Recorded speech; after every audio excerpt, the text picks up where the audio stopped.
शिक्षक शिक्षिकाओं की आवश्यकता है कक्षा 9 से 12 तक।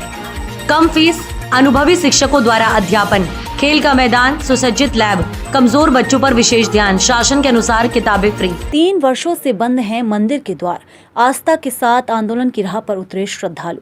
गुना जिले से लगभग 35 किलोमीटर दूर स्थित केदारनाथ धाम को लेकर अब आम श्रद्धालुओं में नाराजगी खुलकर सामने आने लगी है।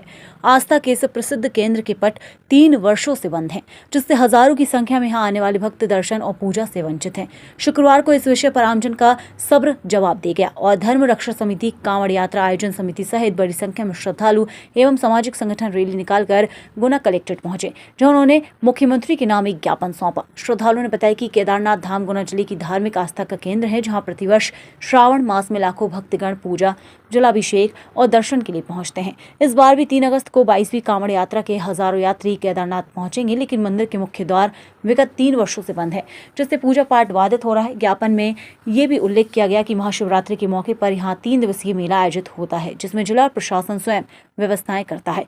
बावजूद इसके बीते 2 वर्षों से प्रशासन ने किसी भूवैज्ञानिक रिपोर्ट का हवाला देकर मंदिर परिसर को आमजन के लिए बंद कर दिया है। सामाजिक संगठनों का कहना है कि मंदिर हजारों वर्षों से प्राकृतिक चट्टानों के बीच स्थित है और अब तक किसी प्रकार की कोई चट्टान खिसकने या गिरने की घटना सामने नहीं आई है। ऐसे में प्रवेश द्वार पर ताला जड़ देना न केवल धार्मिक भावनाओं के साथ खिलवाड़ है, बल्कि ये प्रशासनिक अतिरेक भी है।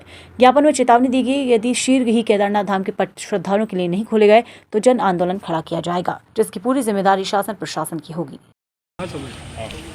जी भाई साहब, आज ज्ञापन दिया है आपने। गुना जिले में केदारनाथ धाम के नाम से एक प्रसिद्ध धार्मिक स्थल है, जो गुना से लगभग 35 किलोमीटर दूर है और इसमें लाखों लोगों का आना जाना रहता है। श्रावण के महीने में प्रतिदिन हजारों यात्री केदारनाथ धाम पहुंचते हैं।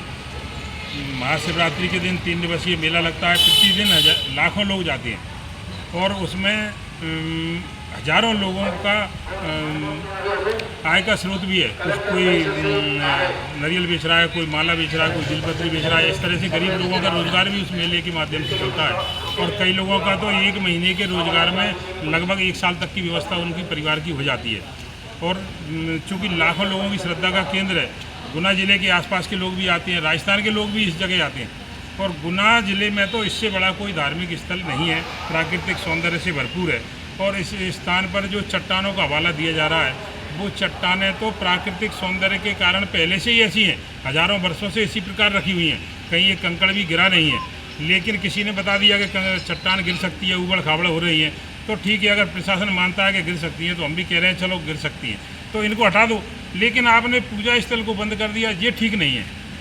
ये तो लोगों की आस्था पर चोट है, आस्था के साथ खिलवाड़ है, श्रद्धा के साथ खिलवाड़ है। गरीब क्षेत्र उधर रहता है तो लोगों का दर्द तो है, लेकिन व्यक्त आज कर पाए। और अगर कहीं ये ताला नहीं खुलता तो निश्चित रूप से उग्र आंदोलन होगा। समाज फिर अपनी ताकत दिखाएगा। अभी पहले निवेदन किया सरकार से, प्रशासन से कि किसी भी प्रकार से ये ताला खोलने का प्रयास करें, ताला खोलने की व्यवस्था करें और जो चट्टान है जिसके कारण जनहानि की आशंका है उस चट्टान को हटा दें। ये इसीलिए आज धर्म रक्षा समितियों के लोग यहाँ ज्ञापन देने आए थे।